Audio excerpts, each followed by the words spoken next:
AIR Canal presenta la Semana de Evangelismo Virtual, un encuentro con Jesús, con el pastor Carlos Molina, del 10 al 14 de agosto a las 7 p.m. hora de Panamá. Conéctate y comparte con otros la esperanza.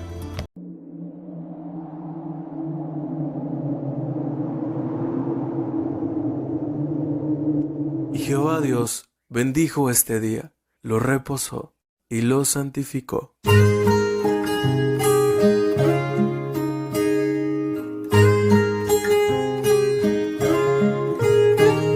Un sábado más que llegó y siento la paz del Señor muy dentro de mí, muy dentro de mi corazón.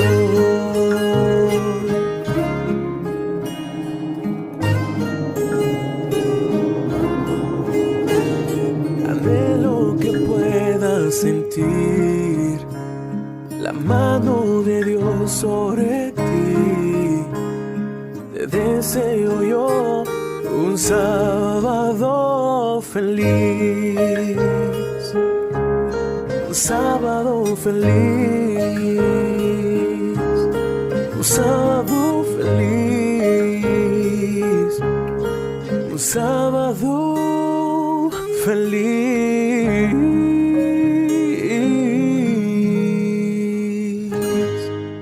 Feliz sábado. Feliz sábado, hermanos. Qué gusto estar con ustedes una vez más, transmitiendo un mensaje de esperanza para todos ustedes. Gracias le damos al Señor que nos dio vida para compartir durante 6 días consecutivos la luz de la palabra de Dios.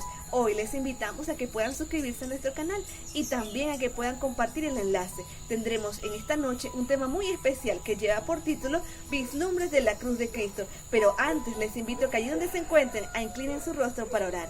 Oremos. Eterno y buen Padre, muchas gracias por la vida y por el privilegio que nos das de estar en sintonía con el cielo durante una semana. Padre, quédate a nuestro lado, abre nuestro entendimiento y que las palabras que hoy salgan de la boca del pastor Carlos Molina puedan beneficiar nuestra vida espiritual. En el nombre de Jesús, amén. En este momento te invitamos a que puedas escuchar un lindo especial y también nuestro himno tema. Dame esa fe triunfadora, dame esa fe triunfadora, dame esa fe triunfadora, suficientes para mí. Si fue buena para Pablo, si fue buena para Silas, si fue buena para Pedro, suficientes para mí. Dame esa fe triunfadora, dame esa fe triunfadora, dame esa fe triunfadora, suficientes para mí. Si fue buena para Abraham, si fue buena para Sara, si fue buena para Isaac, suficientes para mí. Dame esa fe triunfadora, dame esa fe triunfadora, dame esa fe triunfadora, suficientes para mí. Me hace amar a la gente, me hace amar a la gente, y si amo a la gente, suficientes para mí. Dame esa fe triunfadora, dame esa fe triunfadora, dame esa fe triunfadora, suficientes para mí. Nos conduce al cielo, nos conduce al cielo, nos conduce al cielo, suficientes para mí. Dame esa fe triunfadora, dame esa fe triunfadora, dame esa fe triunfadora, suficientes para mí, muy buena para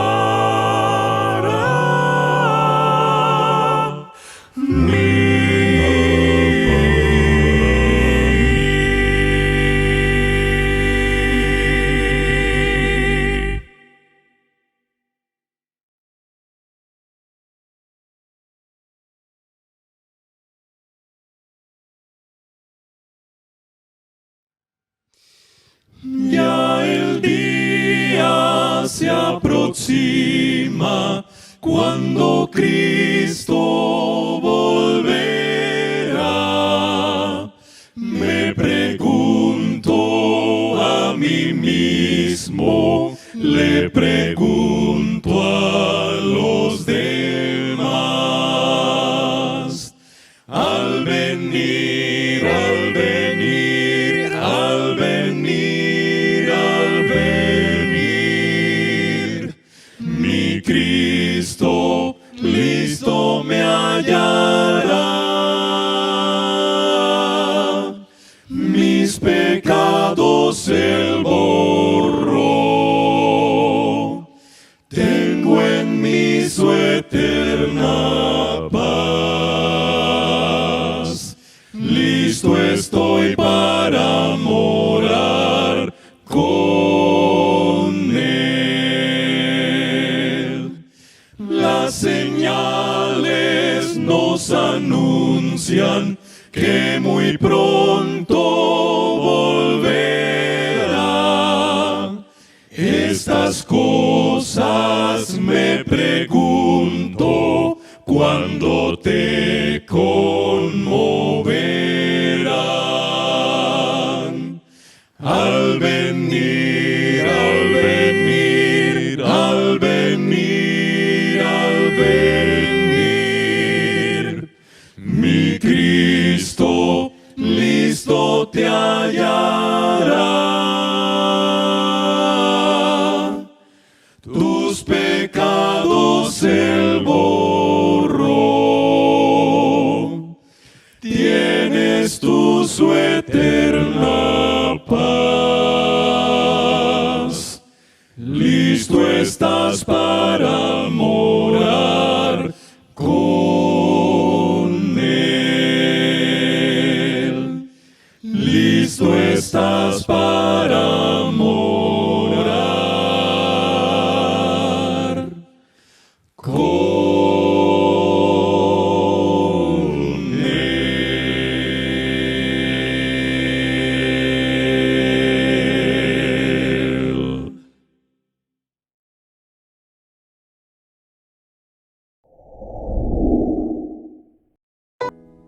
Qué hermosa interpretación la que acabamos de escuchar. Sé que a ustedes les ha gustado mucho y si pudieran responderme mis preguntas, muchos de ustedes estarían agradeciéndole a Dios por el privilegio de haber podido estar participando en esta campaña digital. Ahora les invito a inclinar su rostro para orar. Oremos. Dios bueno y Padre nuestro que estás en el cielo, gracias queremos darte por el privilegio que nos das de estar vivos, de haber comprendido tu palabra, de que hayas estado con nosotros en cada uno de estos días de la semana. Gracias por usarnos a nosotros como instrumento de tu verdad para llevar palabras de vida para vida. Quédate con cada televidente en el nombre de Jesús. Amén. A continuación, el pastor Carlos Molina tendrá el tema Vislumbres de Jesús. Oramos para que en esta reflexión de vislumbres de la cruz podamos refrescar ese momento hace 2000 años y poco, alrededor del 14 de Nisan, en el Monte Calvario. En tu nombre, Jesús. Amén.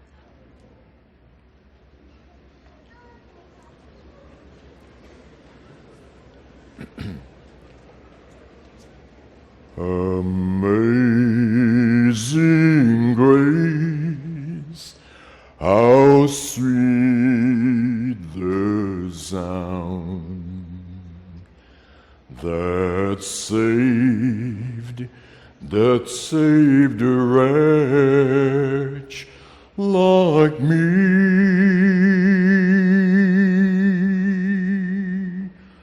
I once was lost, but now I'm found. Was blind, but now I see.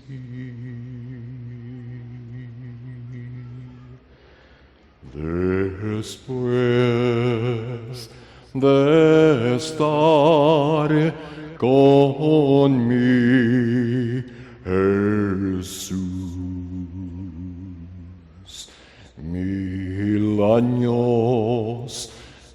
años, sí, 1000 más.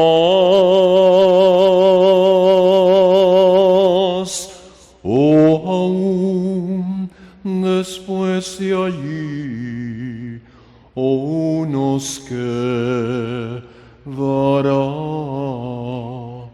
la grande eternidad.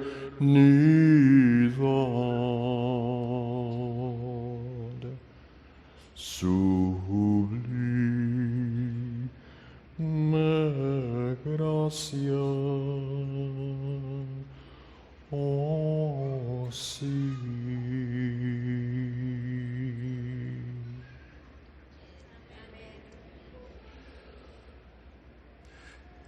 En la galería de la ciudad de Manchester, en la galería de arte de esta ciudad, se encuentra una famosa pintura hecha por William Holman, llamada en inglés The Shadow of Death, la sombra de la muerte. Holman pintó ese cuadro desde los años 1870 hasta el año 1873, visitando Jerusalén, según dice, desde el techo de un lugar estratégico para contemplar algunos sitios en particular. La obra presenta a un Jesús joven, lleno de vigor, extendiendo sus manos y sus brazos hacia arriba, cansado un poco del trabajo, mirando hacia la puerta de su taller de carpintería. Por la posición de la luz que el artista desea describir, es tarde y esa luz entra y se muestra en el parte frontal de Jesús.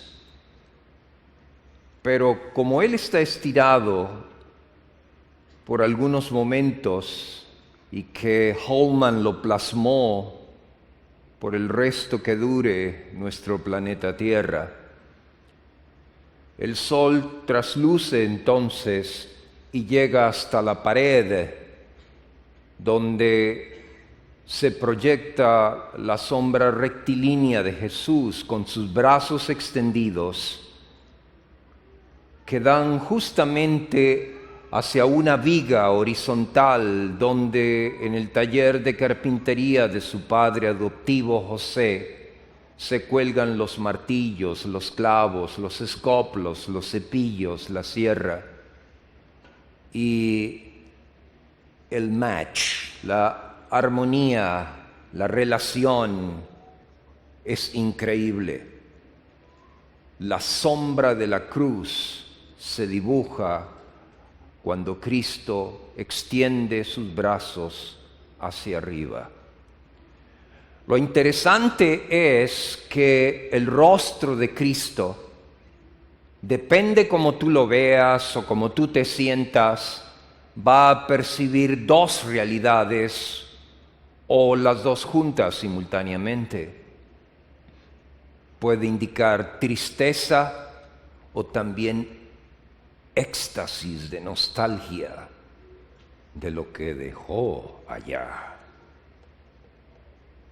Al lado izquierdo del cuadro se encuentra lo que parece ser su madre, la Virgen María. Está inclinada sobre un baúl que está abierto y el baúl muestra los 3 tesoros dados por los magos de Oriente: oro, incienso y mirra.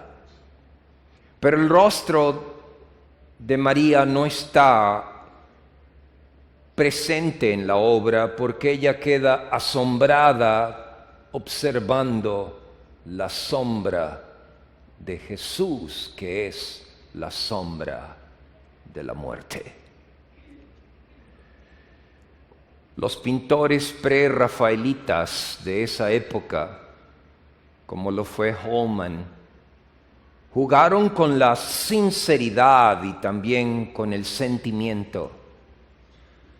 Y todos los movimientos religiosos y filosofías han tratado de expresar sus creencias y su historia a través de un símbolo. A veces hay adolescentes y jóvenes que se tatúan un corazón. Raúl ama a Rosita y desafortunadamente cuando no dura está difícil borrarlo y está allí. Pero la idea es plasmar un sentimiento o una historia o una filosofía. Los budistas utilizan la flor de loto para hablar del proceso de la vida que los pétalos de esta flor describen. El judaísmo en su inicio no presentó ningún símbolo visible por temor a violentar el segundo mandamiento del Decálogo, pero posteriormente Israel plasmó la estrella de David como un símbolo de pacto entre Dios y David por el Mesías que habría de venir. El Islam utiliza una luna en creciente con una estrella y los hindúes por un tiempo usaron la esvástica del sánscrito svasis, que significa el completo bienestar en las cuatro esquinas. Para los cristianos la cruz no fue un instrumento agradable de representar, por lo que el Imperio Romano pensó sobre ese símbolo. Era una idea de avallazamiento, era una idea de sometimiento, era una idea de conquistar. Y en la época de la República, cuando los esclavos intentaron rebelarse con Espartaco, más de 2,000 cruces llenaron la Vía Apia con todos ellos para recordarles que Roma mandaba e imperaba. Así que durante un tiempo el símbolo de la cruz pasó escondido en el corazón y en símbolos solamente hechos con el cuerpo o con alguna vara. Pablo tal vez fue el más atrevido de todos cuando habló de la cruz repetidas veces, y el apóstol Juan también lo hizo en su evangelio cuando narró de la muerte de su amado Salvador. Al inicio los cristianos hacían algunas cosas interesantes para tratar de recordar ese evento. En primer lugar, dibujaban en el suelo allí de Roma, de los polvorientas calles y de otros lugares de las provincias, con su báculo o su vara, una cruz, y señalaban para identificarse unos con otros, o a veces también lo hacían manualmente, simbolizándolo en el aire. En el siglo II comienzan ya a hacer otras cosas. La palabra Christos, de Cristo, une la X y la Rho en forma de P, una P larga y una X para hablar de las dos primeras letras del nombre de Jesús en griego, que significa ungido. Pero también empezaron a usar pinturas, el arca flotando sobre el diluvio. ¿Acaso no es también un símbolo de la cruz? Porque a través del sufrimiento de Dios de destruir la humanidad, hay individuos que se logran salvar en el sentido de lo que Dios hace para traer esperanza. También en el caso de Daniel, en el foso de los leones, cuando un ángel lo protege, y de la misma manera cuando la Escritura nos habla que los 3 jóvenes hebreos están allí dentro del horno y hay un personaje que los cuida apaciblemente en medio de aquel infierno. Los cristianos tuvieron temor de dibujar la cruz al principio. Y usaron entonces la figura del pavo real, del faisán extendiendo su plumaje, o también la palmera, o también la paloma, para dar a indicar los elementos del poder de Jesús. Pero posteriormente pensaron, ¿por qué no la cruz? Si al fin y al cabo fue un instrumento de tortura, lo más horrendo que podía haber existido, ¿por qué no la escogemos? Le agradezco a José por la elaboración de esta cruz latina. En realidad hay un promedio de unas 35 diferentes formas de cruces y un poquito más si tú quieres contar cada una de ellas. Pero la cruz nos ilustra algunas cosas interesantes. Si haces filosofía de arte con ella, vas a mirar que la cruz latina alcanza los 4 puntos cardinales: este, oeste, norte y sur. Alcanza también los 3 tiempos de la vida: pasado, presente y futuro. Tal vez por eso algunos escritores dicen que Pablo dice: ¡oh, profundidad de las riquezas! Porque se hundió bien en el monte de Gólgota. ¡Cuán inescrutables son tus caminos! Y también puedes observar que la vida está escondida aquí. Tu vida, mi vida, están escondidas aquí. Está tu vida en forma de una T, que es tu templo, tus tesoros, tus talentos, tu tiempo. Todo eso está allí. Pero pensando en esto, la cruz no fue gloriosa por ser un instrumento en sí. Fue por quien murió allí. Y no tiene más valor de lo que puede tener, sino por recordarnos quién murió allí. Así que estamos en el 14 de Nisan y ha pasado el viernes, es sábado, Jesús descansa en la cruz, pero regresemos la idea más o menos el viernes de tarde. Y para eso quiero invitarte a abrir tu Biblia en el 4º Evangelio del Nuevo Testamento, el Evangelio según San Juan, el capítulo 19, el verso 31. Si tienes tu Biblia a la mano o alguien quiere compartirla contigo, dice allí que entonces los judíos, por cuanto era la víspera de la Pascua, para que los cuerpos no quedasen colgados en la cruz en el sábado, pues era un día de gran solemnidad o un gran sábado, un megale sabatón, dice Juan en el original. Y entonces dice allí, rogaron a Pilato que se les quebraran las piernas y que fuesen quitados de la cruz. Si tú lees un poco antes, en el versículo 17 de Juan 19, dice que se le obligó a llevar su cruz. Y es evidente, cada uno de nosotros tiene alguna cruz. Puede ser un problema de salud que te acompaña desde que naces hasta que mueres. Puede ser algún otro tipo de problema que solo tú sabes, en el cual estás luchando, o problemas diversos que hay en todas las escalas de la vida, pero no he visto corona sin cruz. Lo que hablaba nuestro predicador anterior, y que gozamos en escuchar su presentación. Dios a todos nos permite llevar una cruz.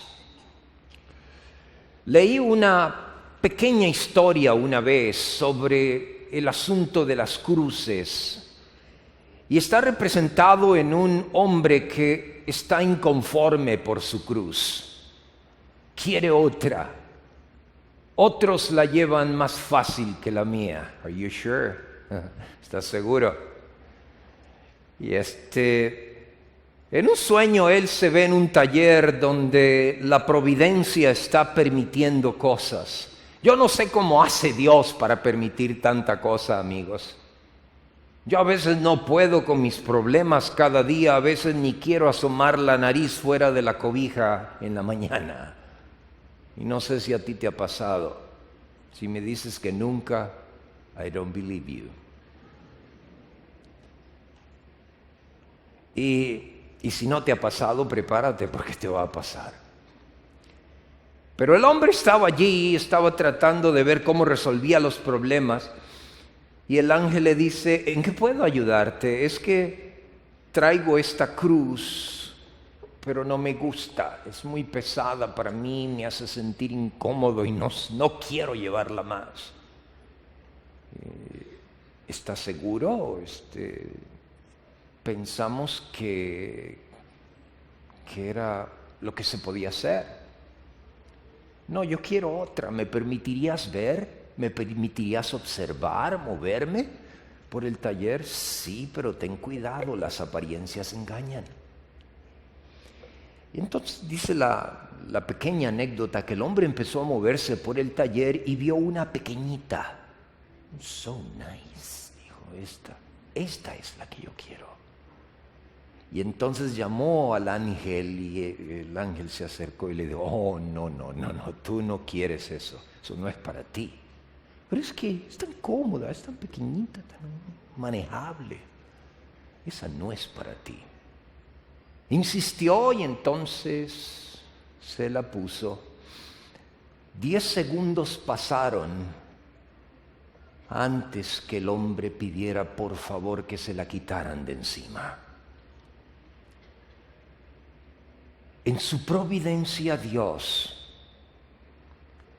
permite que cada uno de nosotros avancemos por algún camino específico de la vida que Él va tejiendo y nosotros también vamos construyendo con Él. Pero el verso 17 de Juan 19 dice que le pidieron a Jesús que cargara su cruz. Ahora, cuando hacemos un poco de estudio, de análisis sociológico, histórico sobre esta situación, vemos que hay dos ideas. Hay algunos que dicen que Jesús cargó toda la cruz, el palo horizontal que es llamado en latín patibulum y la otra sección vertical. Otros dicen que no, que por el peso de la cruz Jesús no podría haber soportado todo ese instrumento desde el lugar donde salió hasta el Calvario, que son más o menos unos 600 metros de camino y de diferentes niveles de secuencia en altura hasta llegar al monte Gólgota. Así que hay algunos que dicen que él cargó el patibulum, como se dice en latín, la parte horizontal de la cruz, que era considerada también estauros, cruz, y que en el Gólgota los soldados romanos terminaron de ensamblarla en forma rápida y la dejaron caer allí en el hoyo, en el Calvario. ¿Cuál Calvario? Hay muchas ideas sobre posiciones. Una típica es el Calvario de Gordon, de un viajero y estudioso de la geografía de Palestina, y que aparece allí el Calvario de Gordon, que es el clásico que parece ser la forma de una calavera con las cuencas de los ojos, en donde podría haber estado ubicado el monte Gólgota. El flagelo de Jesús con el látigo del gato, que habría durado más o menos unos 20 minutos, lo había dejado al borde de la inanición. Jesús era un hombre saludable, sumamente fuerte, pero lo que él cargó en el Gólgota fue tan pesado que ninguno de nosotros puede imaginarse. Usted a veces no puede con los problemas que usted tiene, ¿no es cierto? Ni yo a veces puedo. Ahora imagínate lo que es llevar los problemas de más de 7,000 millones de personas y más sobre un solo corazón. Por eso la Biblia dice en el Salmo 22:14 que su corazón se derritió como cera dentro de sus entrañas. El sufrimiento sin esperanza destruye. El sufrimiento sin fe aniquila. Ahora la Biblia nos dice que ocurren otras dos cosas interesantes aquí, pero antes de eso permíteme dar otro detalle, si se puede llamar arqueológico. En el año 1967-68, un grupo de subcontratistas estaba trabajando en la parte norte del área de Jerusalén y encontraron un osario. Un osario es una cajita, tú sabes, donde en los primeros siglos de la era cristiana se acostumbraba a guardar los restos de las personas por razones de espacio y también por razones de asuntos de orden cultural y de ubicación. Y encontraron los huesos de un hombre llamado Johanan. Y después de estructurar allí, de colocarlo para su estudio, descubrieron que había sido crucificado. Y en el libro de Martin Hengel, Crucifixion, es muy interesante porque destaca todo este detalle. Y observan que generalmente se crucificaba también acá, sobre la base del hueso de la muñeca abajo, para que al tirarlo en el hoyo de la cruz, si fuese solo en la mano, el clavo lograra afectar el hueso y despedazar a la mano. Así que habría que colocarlo con estos clavos también aquí. El hombre era torcido y de esta forma, y conforme las horas pasaban, iba cayéndose, y cada respiración para impulsarse era una llamarada de dolor. Pero hay algo más que lo físico. Hay personas que se secan por dentro porque hay algo que no está allí. Recuerdo bien una jovencita mientras que era pastor en una ciudad en otro país. Una hermosa jovencita empezó a secarse y a secarse y a secarse, a tal extremo que a mi esposa y a mí nos llamó la atención. Su padre se acercó y dijo: por favor, hable con ella, algo está pasando.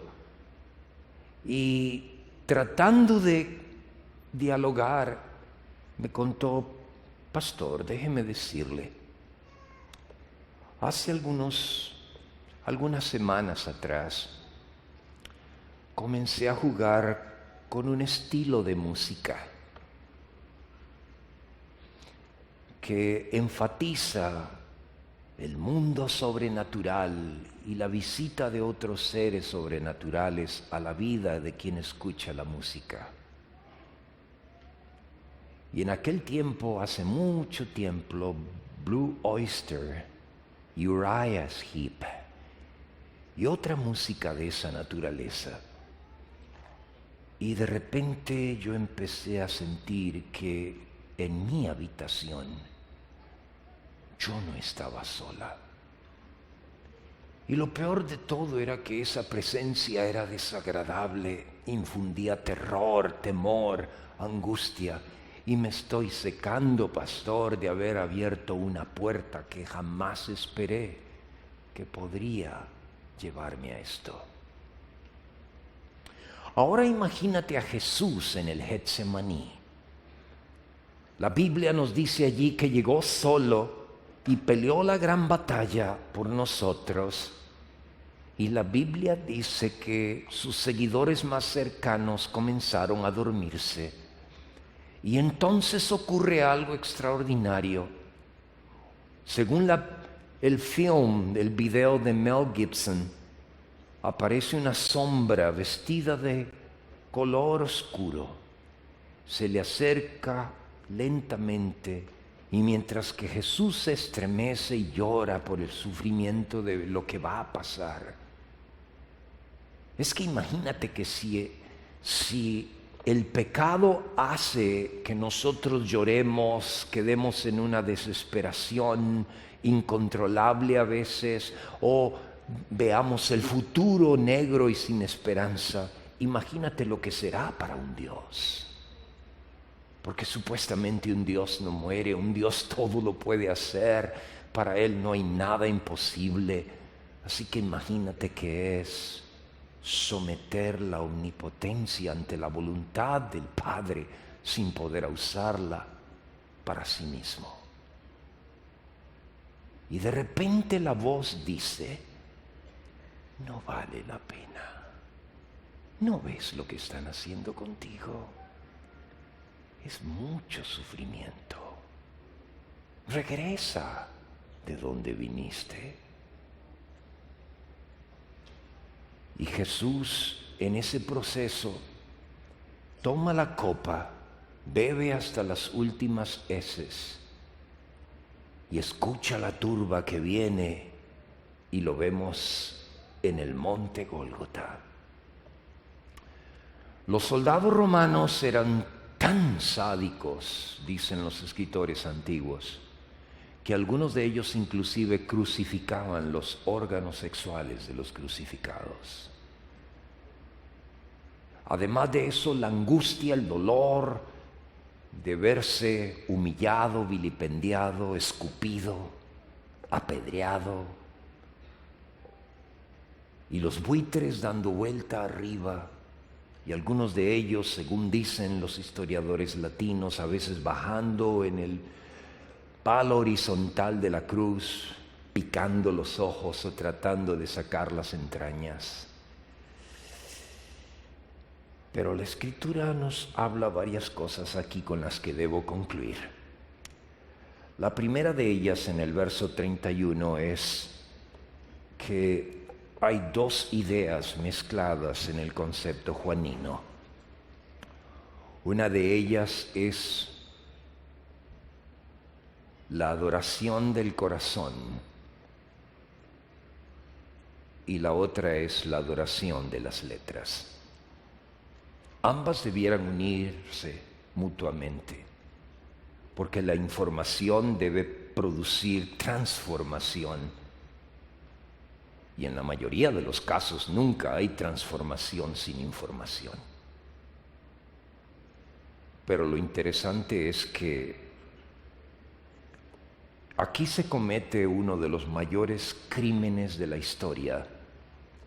Y de paso, para los que gustan historia, algunos de los más grandes crímenes han sido cometidos en nombre de la religión. Estos llegan a decirle a Pilato, ¿por qué no le practicas el crucifagium?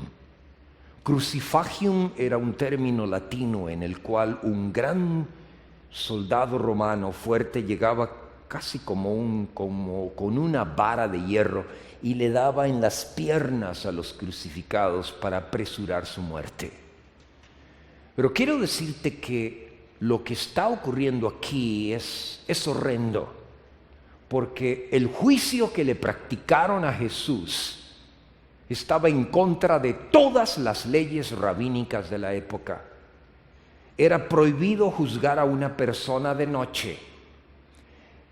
Debían de haber por lo menos dos terceras partes del Sanedrín presente.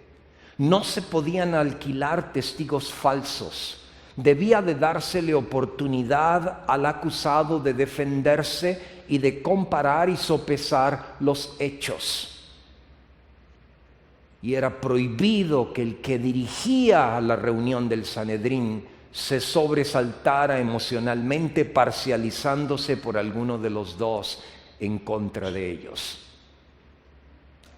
en relación al grupo que acusaba y el acusado.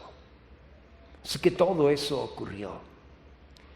Y lo que querían los judíos que llegaron ante Pilato era inutilizar la profecía de Éxodo el capítulo 12, de que Cristo sería el Cordero Pascual y que jamás quebrarían hueso suyo. ¿Hasta dónde puede llegar un crimen religioso simplemente por defender un dogma, una idea desprovista del amor de Dios? Pero lo interesante es que en esa ocasión algo maravilloso comienza a ocurrir. Todo el rompecabezas del Antiguo Testamento comienza a armarse casi en forma instantánea en los últimos momentos del Calvario. Y permíteme mencionarte solo algunas cuantas palabras aquí que son importantes de recordar. La primera de ellas tiene que ver con lo que dice allí Efesios, el capítulo 3 y el verso 18. Dice, para que podáis entender. Y aquí volvemos otra vez a algunos escritores, también comparando allí Romanos, el capítulo 11 y el verso número 33 de estos dos pasajes, de Efesios 3:18 y de Romanos 11:33, dicen que Pablo está jugando con el significado de la cruz latina. Es decir, oh profundidad de las riquezas, hasta donde Dios descendió. Los teólogos le llaman la kenosis, o sea, cuando Dios se vació, cuando Jesús se vació y llegó a ser lo que fue e hizo lo que hizo y es lo que es. Y entonces la Escritura dice también allí en Romanos, para que conozcáis, dice, la anchura, la altura, la profundidad, casi es un dibujo del sufrimiento del monte Gólgota.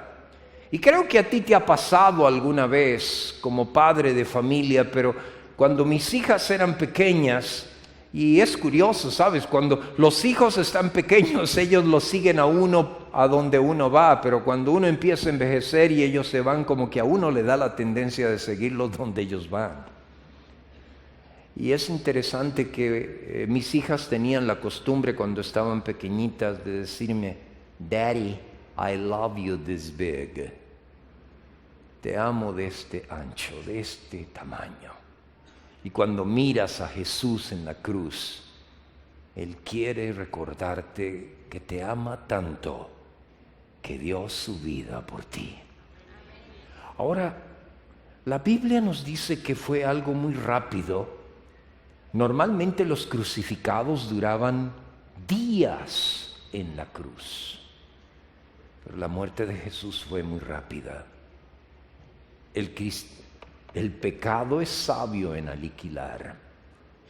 El diablo en sus laboratorios trabaja para que el pecado aniquile en forma efectiva. Y sabes, hay un espacio en el corazón humano, decía San Agustín, que solo puede quedar vacío en todo lo que el hombre hace. Y dice él que hay un espacio en la vida del hombre que solo puede ser lleno porque tiene la forma de Dios. Solo Dios puede llenarlo, nadie más. Isaías 43:25 dice, yo soy el que borro tus rebeliones por amor de mí mismo, y no me acordaré de tus pecados. ¿Tienes problemas en recordar? Miqueas dice que Dios lanza los pecados al profundo de la mar y pone un rótulo arriba donde dice se prohíbe pescar. Y Jesús en su misericordia, en estos días en que el mundo se encuentra tan confuso, celebrando tantas ideas, o a veces inclusive no acordándose de ninguna de ellas, Jesús nos dice, no solamente te amo, puedo transformarte, puedo ayudarte si llegas a aceptar lo que yo quiero hacer por ti. Dos jóvenes, dice una vieja leyenda inglesa, les gustaba robar ovejas. Y obviamente el cardenal Gibbons tenía una forma de decir las cosas muy interesantes en su obra Caída y declinación o destrucción o caída y muerte del Imperio Romano. Decía, todo reino o persona antes de corromperse por fuera, primero se empieza a infeccionar por dentro. O sea, el pecado, al igual que la gracia, sale de adentro hacia afuera, se cultiva y luego explota. Y por eso tú observas que ocurren cosas extrañas en la vida de personas. Y estos dos jóvenes comenzaron a robar ovejas. Y al final la justicia los atrapó. Como es una leyenda muy antigua, los marcaron en su frente y les pusieron en inglés sheep thieves, ladrones de ovejas, ST.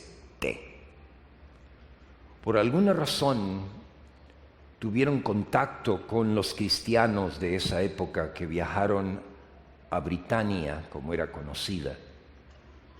Y ellos dos se entusiasmaron tanto con el mensaje de Jesús que finalmente no solo conocieron el regalo del Evangelio, sino que se apasionaron por él. Y cuando te apasionas por Jesús, hay un brillo en los ojos, como el amor. Y los años pasaron. Y estos dos amigos se casaron y vivieron en la misma villa. Y de vez en cuando se veían, ya no más tan frecuente. Pero la gente que llegaba a la población después de muchos años preguntaba, ¿por qué es que llevan una S y una T? Ahora eran viejecitos. Sin embargo, su vida había sido una inspiración a través de los años, desde el momento en que tuvieron ese brillo en los ojos de encontrar a Jesús. Y alguien empezó a decir, es que los marcaron porque la palabra ST significa, es un abreviativo, una abreviación de santo. Cuando Jesús borra el pecado, las cosas que antes parecieran ser imposibles comienzan a ser posibles.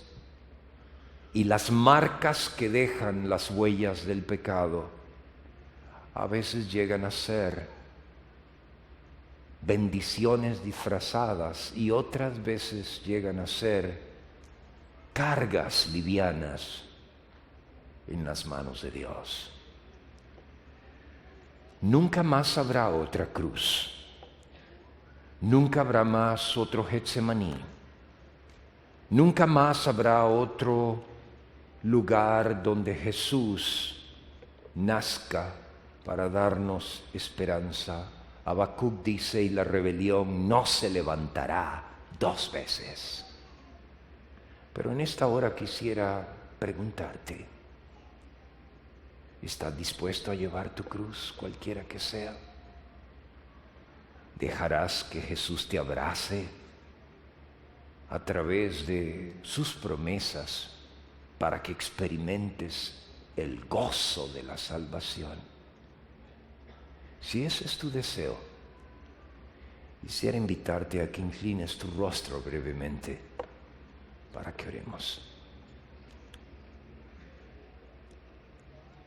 Nuestro Padre y nuestro Dios, hace un poco más de 2000 años, tu Hijo dio su vida en el monte Gólgota.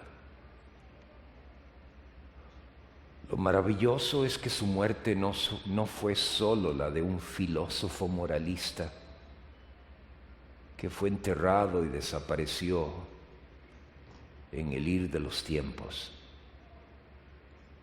La Escritura dice que Él vive y que ascendió. El credo apostólico dice que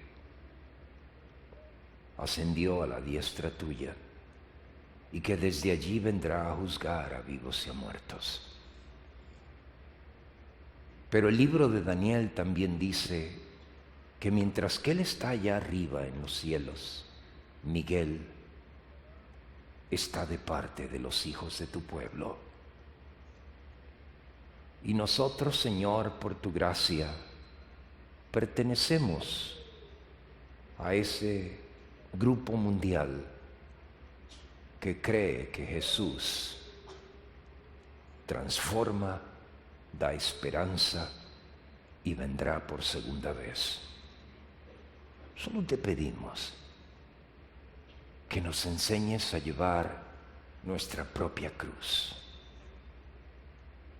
Nos enseñes a cargarla con alegría. Y sobre todo, Dios, nos enseñes a animar a otros que también cargan otras cruces en este peregrinaje hacia tu reino. Mientras que ese tiempo llega, danos cada día tu abrazo de esperanza hasta que Jesús regrese. En su nombre. Amén.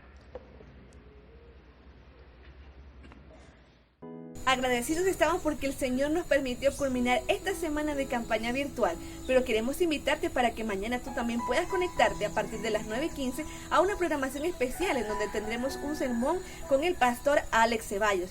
Sé que va a ser de beneficio espiritual para tu familia y para la mía, por eso te invitamos a que te puedas suscribir a nuestro canal y activar la campanita para que así te puedan llegar las notificaciones de nuestros próximos programas. Recuerda, Cristo está muy pronto a venir y tú y yo somos instrumentos en sus manos para hacer que su mensaje pueda ser predicado en todo el mundo. Él va a venir muy pronto, prepárate.